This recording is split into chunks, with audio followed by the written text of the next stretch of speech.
I think I could have tried harder and talked to him more, and when they're going through that, for them to get help, because it's going to be too late. New insight tonight after an Ector County murder suspect, 26-year-old Trevor James Myrick, was killed in an officer-involved shooting in Irwin County earlier this month. Prior to his death, Myrick killed a 74-year-old Odessa resident and stole multiple vehicles. Now, with 2 people dead, loved ones are seeking answers. Tonight, I spoke with Trevor's widow about the events leading up to this tragedy and what she says needs to change. My last messages was to Trevor was like, I helped you so much and you're not coming back home. I can't, if you want to be on the run, if you want to live that life, I'm giving up on you. This is Trevor Myrick's widow, Jessica Carmona. Myrick and Carmona met while she was his grandmother's caregiver. She says the man she loved and married changed in recent months, and that this tragedy comes as a shock, but not a total surprise. I went to the PO 3 times asking for help. I told the PO he's not mentally there, like he's doing drugs with his mom, I know he has to be on drugs, like he's just getting crazy, She never imagined what could transpire just weeks later. On Saturday, April 13th, police say Trevor stole a pickup truck from a home in Jal, New Mexico. From there, Lee County deputies say Myrick stole copper pipe worth approximately $4,000. That's from an electrical supply company in Hobbs in that same truck. I heard that he stole a lot of metal here, and he stole the truck, and he was planning to go cash that. His mom lives off of that, so I'm pretty sure that that's what he was going to go do in Odessa, make money. ECSO deputies say they woke Myrick up after finding the car. He drove away from the scene, eventually abandoning the truck. Early Monday morning, Trevor calls Jessica while still on the run. 3:30 a.m. I have the phone call on my phone where he called and said, I'm sorry, Jessica, everything I've done to you. I'm sorry. I love you. And, I could hear that he's going fast. I don't know what he's driving. He's going fast. And he's like, I'm getting chased by the cops. Jessica asked Trevor to turn himself into police. He turned the camera. He called me video on WhatsApp, turns the camera. I could see the cops following him, and I begged him. I said, Trevor, stop. Please stop. Just turn yourself in. I said, don't run. Because, I knew it wasn't going to be good. I knew he carried a gun. I said, just turn yourself in, Trevor. And I think he was scared to do the 20 years, so he ran. And I never heard from him. And, I called him, I think, 3-4 times back to see what happened. And the last thing he said, he got mad when I told him to stop. He's like, you're going to make me wreck. And, he's like, I'm going to throw my phone out the window. And that's the last thing I heard from Trevor. Just 7 hours later, around 10:30 in the morning on Monday the 15th, the Ector County Sheriff's Office responded to the scene of a murder in West Odessa. Investigators say Myrick approached a random home in the 5700 block of Greenway and asked the homeowners if he could borrow a phone. Investigators say Myrick then killed 74-year-old Ronald Irwin and left the scene in Irwin's Ford Mustang.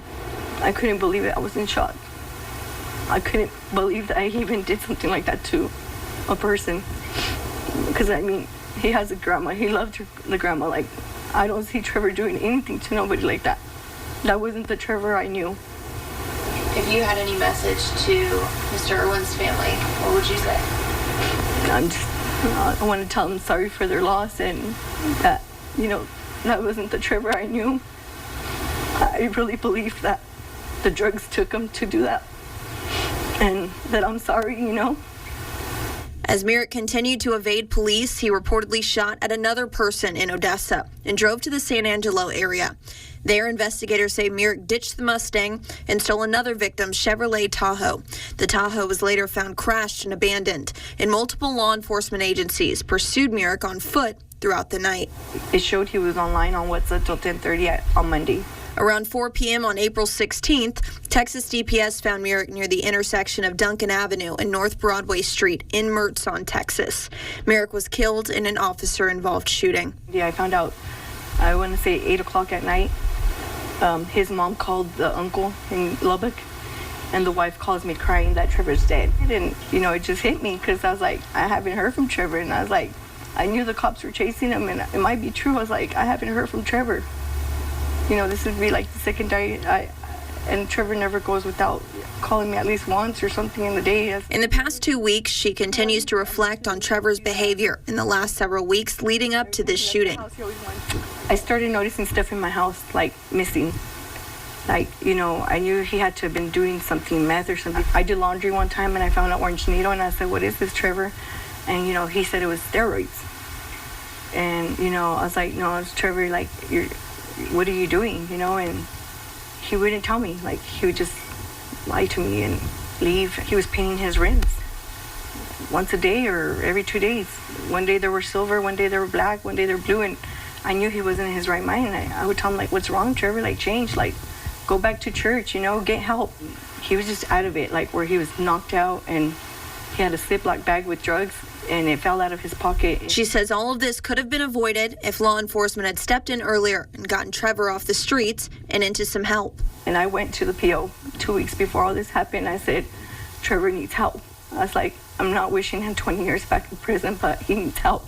You need to help him. And that was my third time that I went in there asking for help. No other details have been released about the incident as the Texas Rangers have taken over the investigation. I wanted to say to the PO office here, you know, the Hobbs Police Department, to do a better job, because I asked for help. And I think if they would have done their job, Trevor would still be here and that man would still be here. I wouldn't have lost Trevor and the man wouldn't have lost his life. We're still waiting to hear back from the PO's office and the Lee County Sheriff's Office regarding these reports in the weeks prior. Trevor's body has been at the funeral home in San Angelo since the 17th. Autopsy and toxicology reports are still pending. We also reached out to the family of Mr. Irwin, who tragically lost his life through the authorities. This was the statement sent to us, quote, after calling and speaking with Mrs. Irwin, she advised she wants no part in meeting with the media and asked for her wishes to be respected and to not be contacted nor her family members in reference to this incident. We're going to continue to follow this story right here on ABC Big 2 News. Be sure to stay with us for all the latest updates.